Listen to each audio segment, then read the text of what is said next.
Om Shanti. Today I will start with some reflection on the slogan that Baba has given us and the blessing, and then we will think about, reflect on why God bothered to come down now. Okay, so what is the bigger task at hand because of which God had to leave the soul world and come down to us? So let's begin with the slogan today. The slogan Baba has given us today says, to say mine to all sanskars means to slacken your effort.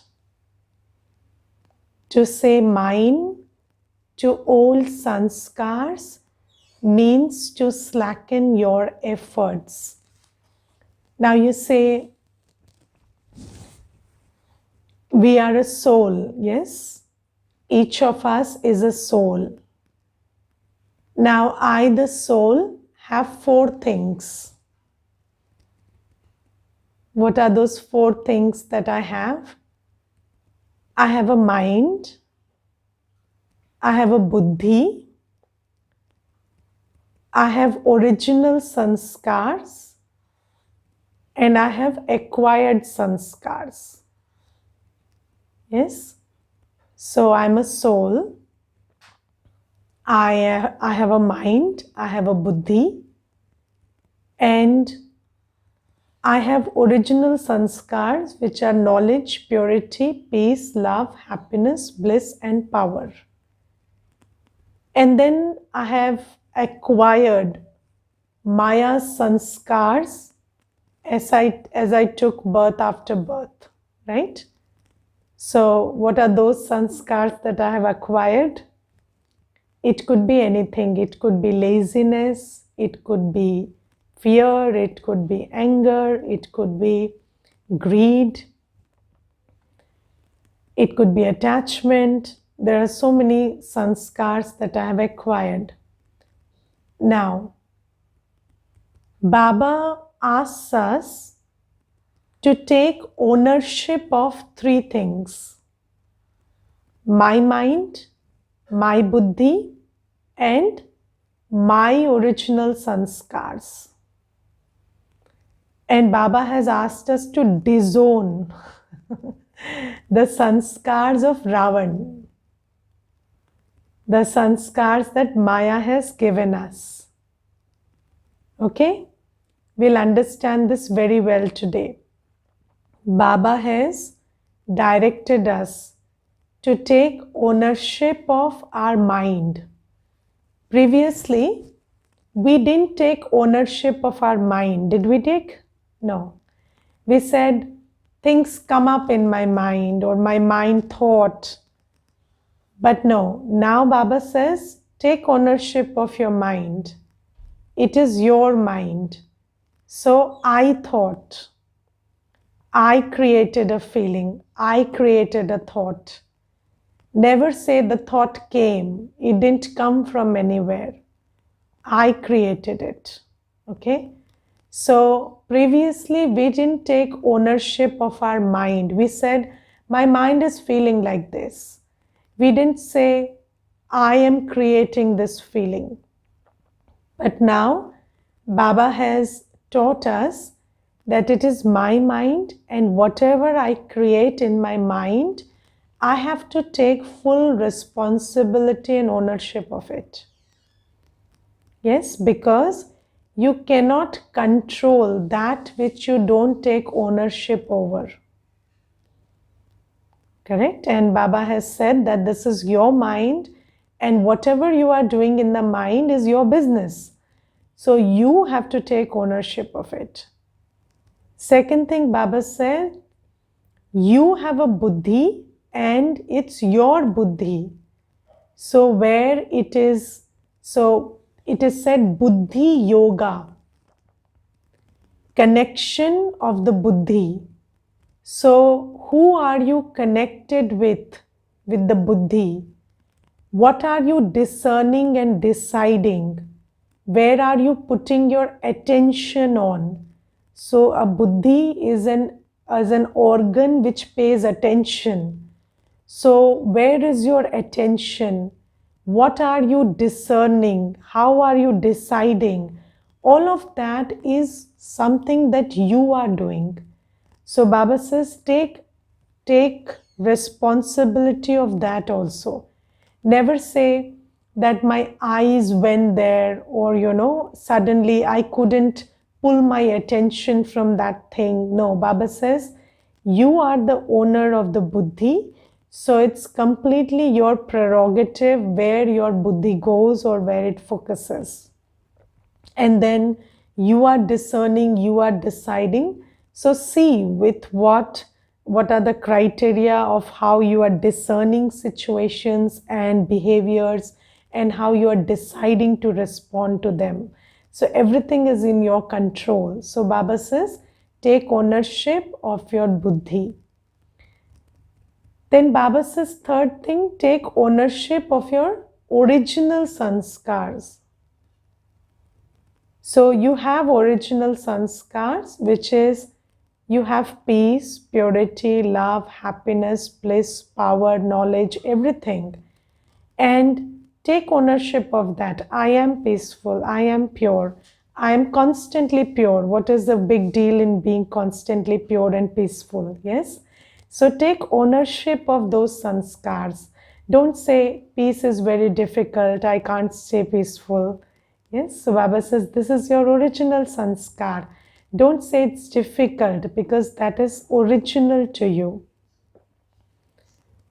Then fourth thing that Baba says is, which is the primary focus of the slogan today, Baba says, disown the acquired sanskars. So, do you ever say, I am lazy? Yes. I am tired. I am angry. Yes. I am irritated. Yes. I am stressed. So Baba says, these are not your sanskars. This is something that you have acquired because of your conditioning in this world. So never say, I am anything negative, because that is not who you are. Now then, what do we say when we are lazy and tired?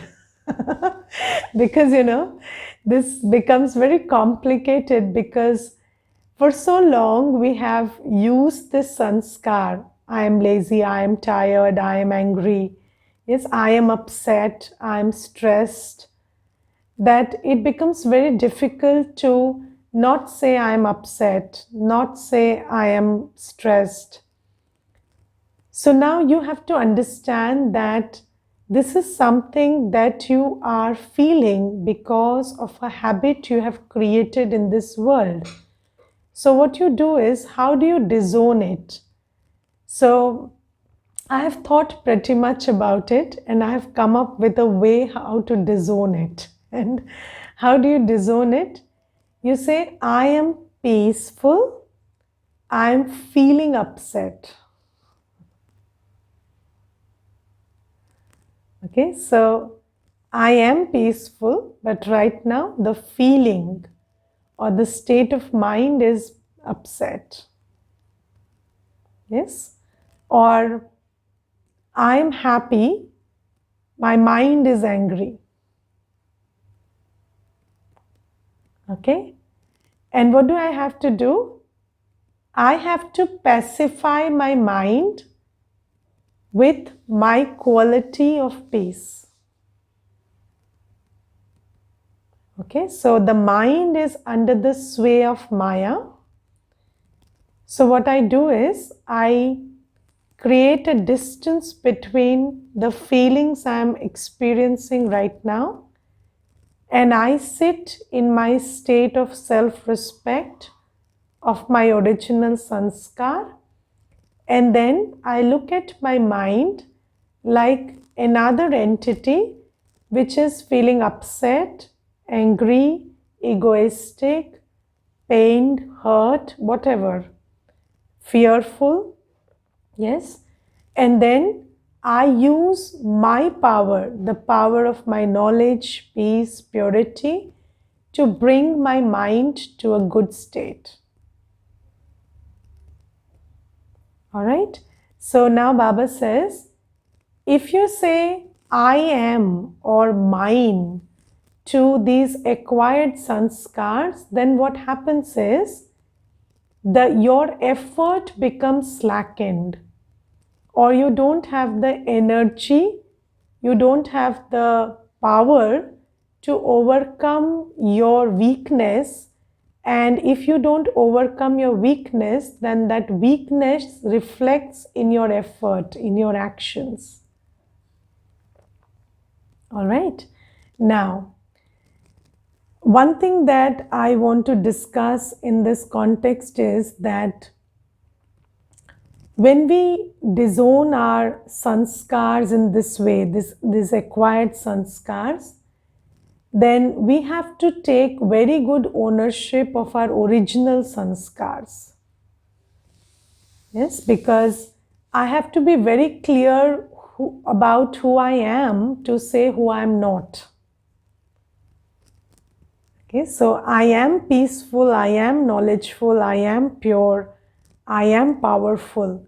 If you're very firm with this, then you will be able to see something else as something that has cropped up for a few seconds, and that's to be dealt with. Okay. Otherwise, you say, I am fearful, I am angry, and then you become one with Maya. Okay. Now, we will understand one very good equation. Please note this equation. So, Maya and Baba are both very powerful. Maya and Baba are both very powerful. What is Maya? The force of negativity and negative emotions. And who is Baba? Baba is the bestower of virtues and goodness and positive emotions. Now, Maya and Baba are both very powerful, but who wins is decided by me. Okay? So if I am with Maya, how do I become with Maya? I say, I am lazy, I am tired, I am peaceless, I am upset, I am fearful. When you say this, then it becomes Maya +1 and Baba -1. So you have participated with Maya and you've left Baba. And the second possibility is you become Baba +1, which is I'm powerful because I'm with Baba. So this fear is nothing, this stress is nothing, yes. And you become Baba +1, which is Baba becomes powerful, and then Maya -1, which is you leave the side of Maya and come to Baba. So when you say, I am Baba's child, and I'm very powerful, I'm very peaceful, I'm absolutely happy, and this is just what Maya is doing temporarily and I can deal with it, then Baba wins.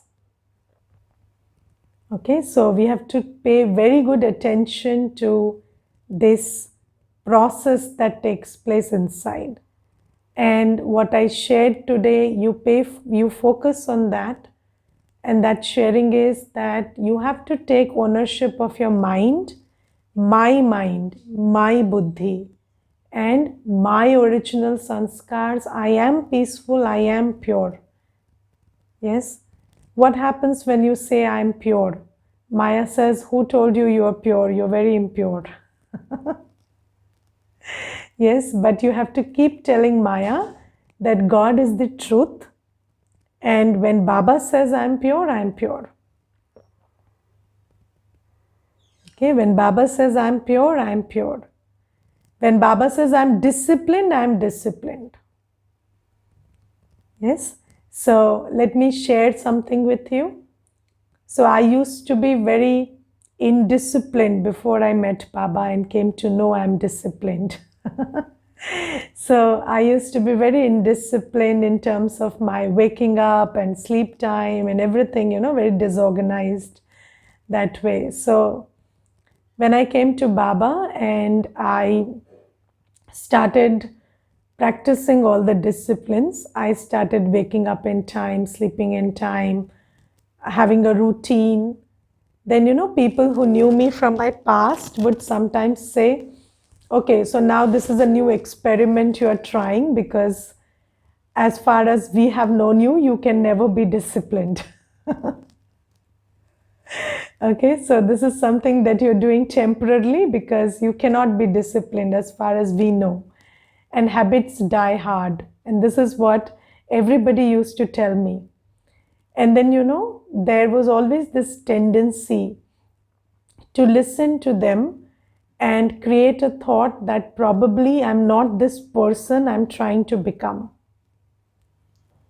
Yes, so probably I'll do it for a few days and then get fed up. But then this is what happens when you start listening to the voices outside and the voices within you which come from your acquired sanskars. Now, can you identify the voices that are coming from outside and coming from your acquired sanskars? And can you see the difference between what Baba is telling you about you and what other people and your acquired sanskars and your self-image based on those sanskars is telling you? So there is a hell lot of difference between these two things. And this is why in yesterday's Murli, Baba was talking about Shrimat, Manmat and Parmat. So what is Parmat? Parmat is the opinion of the world about you, about God and about this drama. What is Manmat? The opinion of your acquired sanskars and acquired buddhi. That which is based on, parmat basically. That buddhi, that sanskars tell you from time and again who you are and who God is and what's going on. So you have a certain idea, you have a certain opinion that comes from within you, but actually it doesn't come from within you. It is those internalized, those external voices which you have internalized over births.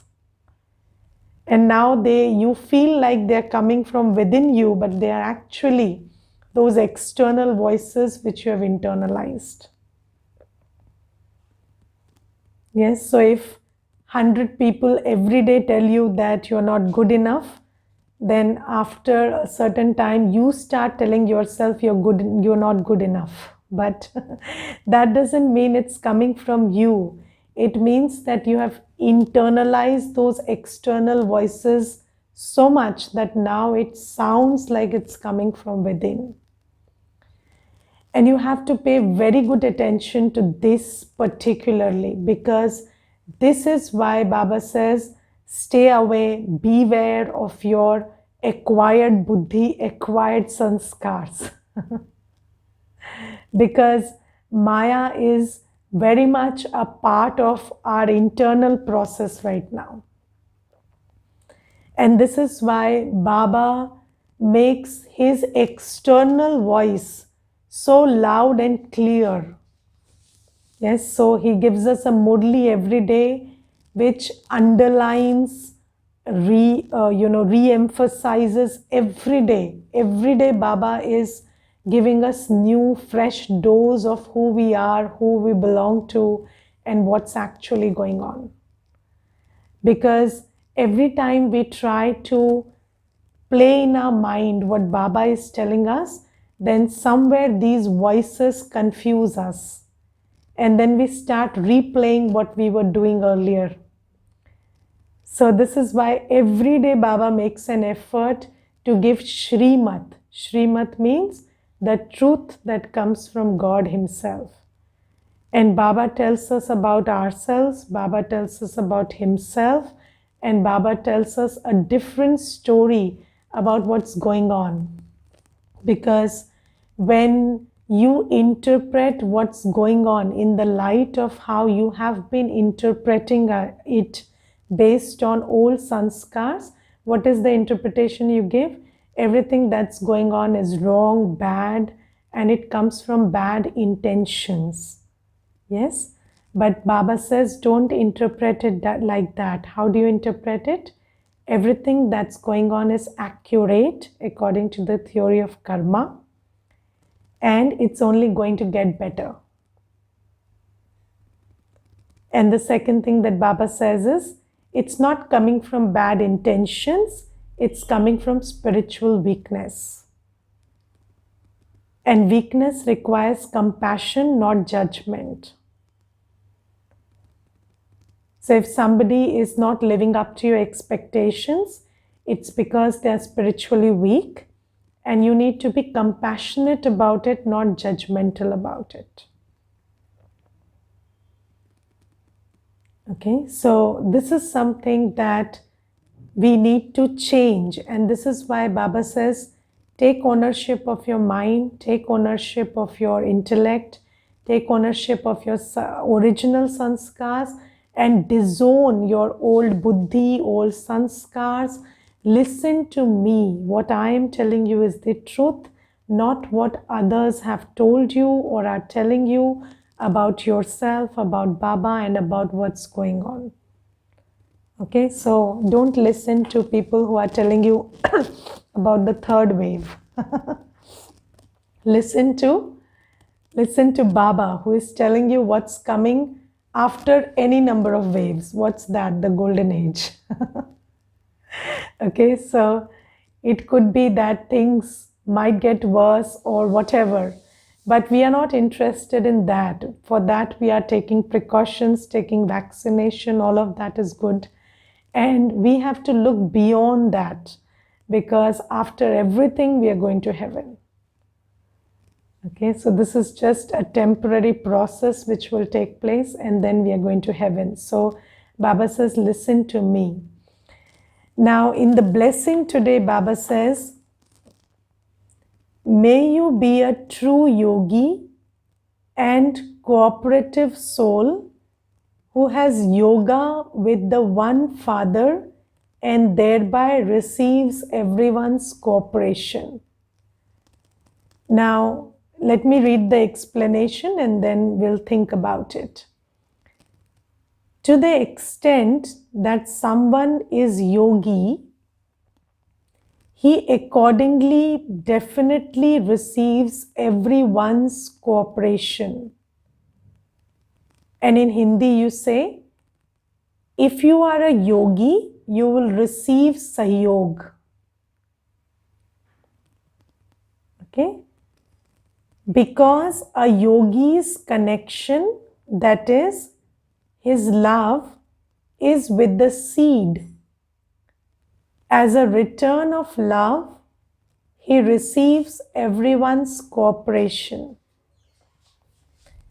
Those who have yoga with the seed and water the seed with love attain the fruit of cooperation from all souls.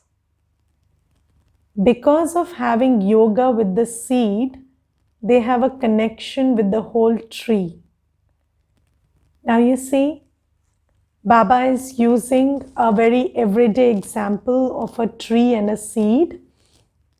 So if there is a tree and you are watering that seed every day, seed of the tree, then the fruits belong to you. Yes? So now Baba says, I am the seed, and if you have yoga with me, then the fruit, which is the cooperation of everyone and everything in the world, the cooperation of the elements of nature and the cooperation of souls, will come to you. Now, today I was thinking about what does Baba mean when he say, when you have yoga with me.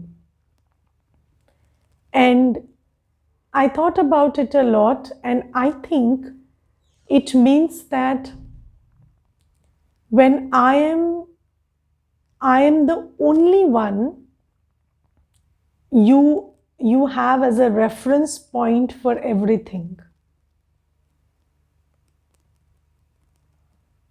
Okay, so when you understand that you belong to me, you are like me, and everything that you do is done by thinking how Baba would do it, then you are in yoga with Baba. Yes? So, have you seen sometimes when people eat their food and they sometimes make a comment that this is exactly like my mother made it, or this is not like what my mother made it.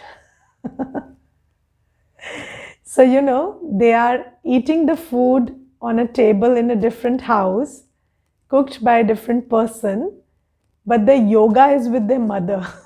So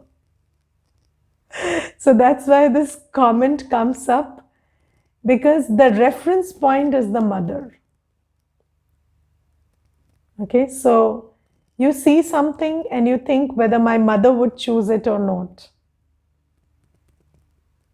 You buy something and then you think whether my mother would like it or not. Okay, or sometimes people have yoga with money all the time. So then they are always thinking about whether this was a good financial deal or a bad financial deal. So they are not thinking about what they got, what they bought, but they're only thinking about whether they spent more money on it or less money on it. And they're happy when they saved money, they're unhappy when they spent money.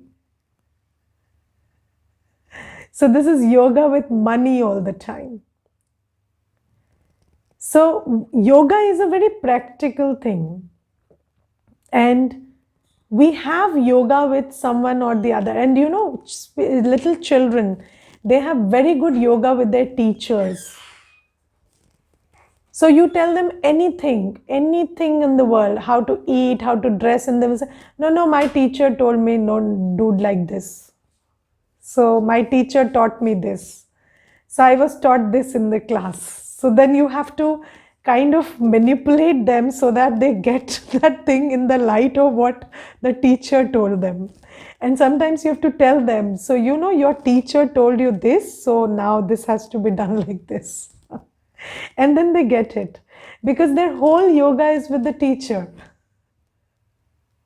And they're only interested in what the teacher told in the class. Yes?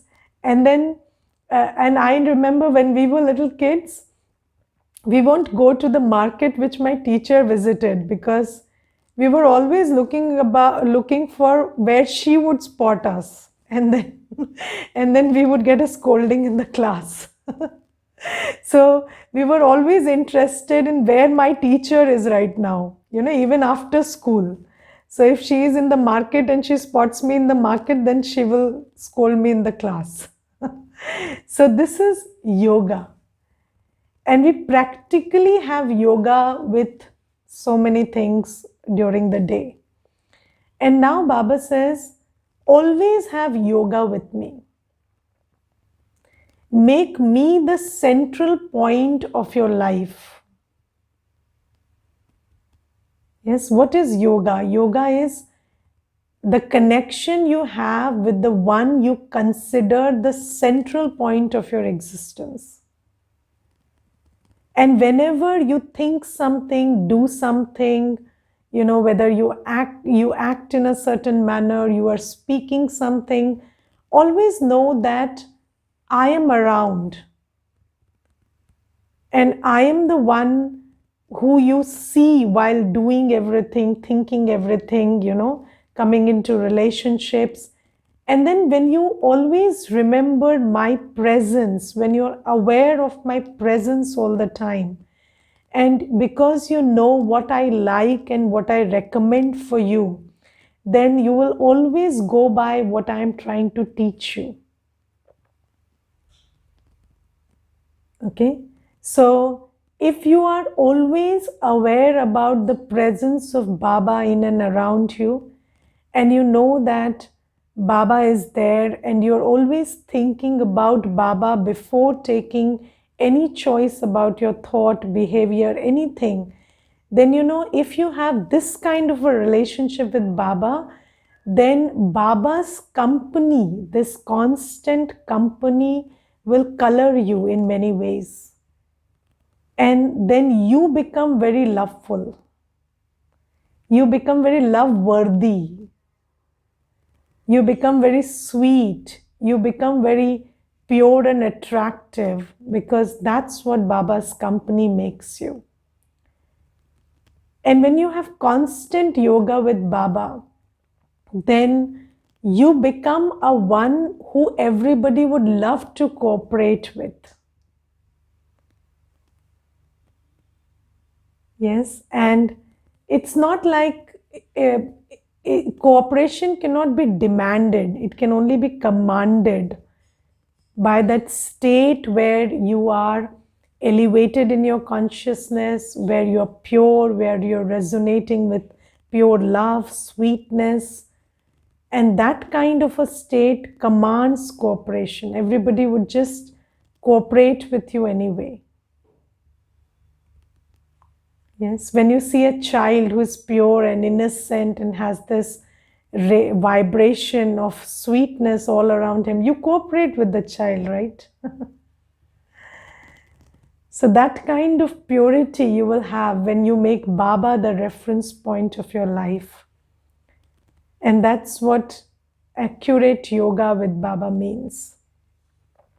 Okay, so this is about the blessing and the slogan.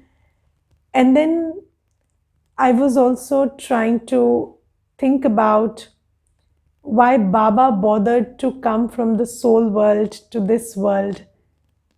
So he has not come, so in the course you are given this knowledge that God Shiva, who is a being of light, comes from the soul world and descends into the body of Brahma Baba, sits between his eyes in the forehead, and he gives the knowledge and all that he has. He gives the love, he gives the knowledge, he just behaves like himself, and he gives the sustenance of the Father through the body of Brahma Baba to all his children. And why do you think Baba came all the way from the soul world to this planet of ours, in which we also don't want to live anymore? So we are saying, take us away, and then God came and operated in this dirty planet for some time. Why? Not just, it's not just a simple reason, simple cause for which Baba would make this whole effort of coming from the soul world and sitting here.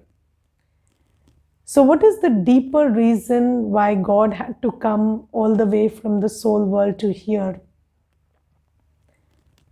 And why do you think he is giving you sustenance every day without even a holiday?